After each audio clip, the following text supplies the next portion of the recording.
Hello friends, it's Wild Willie, your personal guide to outdoor adventure, here with my old friend Stupid Jeffrey. Wild Jeffrey, I about made a mistake, didn't I? Here with my old friend Stupid Jeffrey, and Insane Menace is, we believe she's gone into labor, so we got her in the house with a midwife, and they're boiling some water and tearing up some sheets. I never could understand why they did that, but anyway, that's what they're doing, and Crazy Cora's with them. So Jeffrey and I thought we'd better get out of the house and kind of stay away, because it didn't look like it was going to be a pleasant scene. But anyway, so maybe by the next video we'll be able to report that Insane Menace has had pups, and we'll try to tell you how many and all that stuff. So anyway, we have got an exciting outdoor adventure for you today. I tell you what, we are going to talk about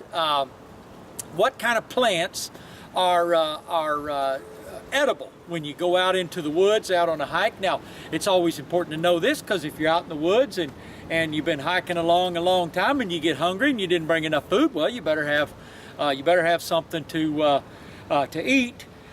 For energy. And like if you're on a bike ride or a run, same thing. You might need some more energy. So anyway, Stupid Jeffrey and I, we've been doing a test this past couple of weeks, and we've been trying to figure out what plants are edible. So what we've been doing is we've been kind of looking them over, and first thing we do is we rub them on ourselves, and then we wait a little while to make sure we don't have some kind of allergic reaction.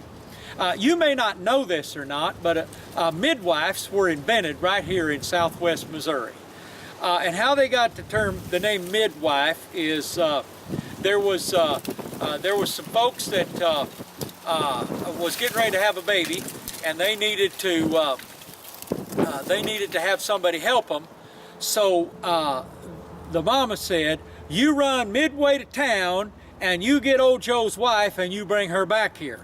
And so the term just kind of stuck, midwife, and so that's how they came to that. But anyway, so we've been out looking at plants, and we found, I got to say, we found some that well, I haven't been rubbing them on me. I've been rubbing them on Jeffrey, and if he doesn't have allergic reaction, then I let him eat them.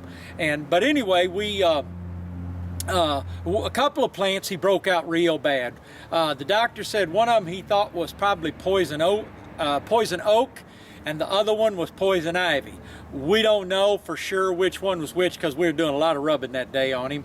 But anyway, we had a couple of plants, so we tried to remember what plants that made him break out. So we did some studying, and what we've learned is there's an old saying: leaves of three, let it be. And so if it's a vine and it has 3 leaves, you're supposed to leave it be, because it's poison. So we went out and Jeffrey started tasting. I started giving him some of these tastes. Some he said were pretty bitter, but pretty much here's what we figured out. You can eat just about anything that's green. Now some of it doesn't taste very good, and some of it might even make you sick if you ate too much of it, but you can pretty much eat anything if you're hungry enough. Jeffrey ate some dirt for a while, but he's a moron, so I wouldn't really recommend eating dirt. He did eat some dried leaves that he said tasted kind of funny. He said it tasted a little bit like some of the stuff he ate when he was in Colorado living in that school bus with that herd of hippies.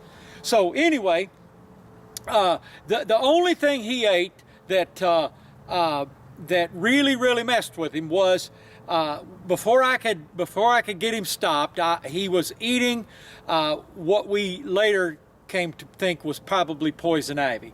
Now, you may not know this or not, but poison ivy was invented right here in southwest Missouri.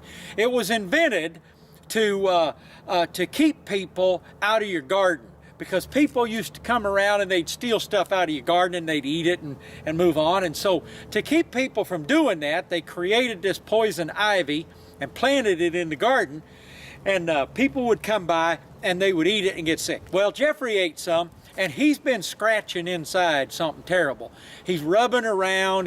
He's been dragging his butt on the carpet even. I mean, he just looks like an idiot. But so anyway, we kind of got him over that. But I would say this, and this comes from a question asked by little Paula Replogo down in Florida. So Paula, we just want to let you know, when you're out on your hike and you're wanting food to eat, you can pert near to eat anything, but if it's got 3 leaves, you probably ought to let it be.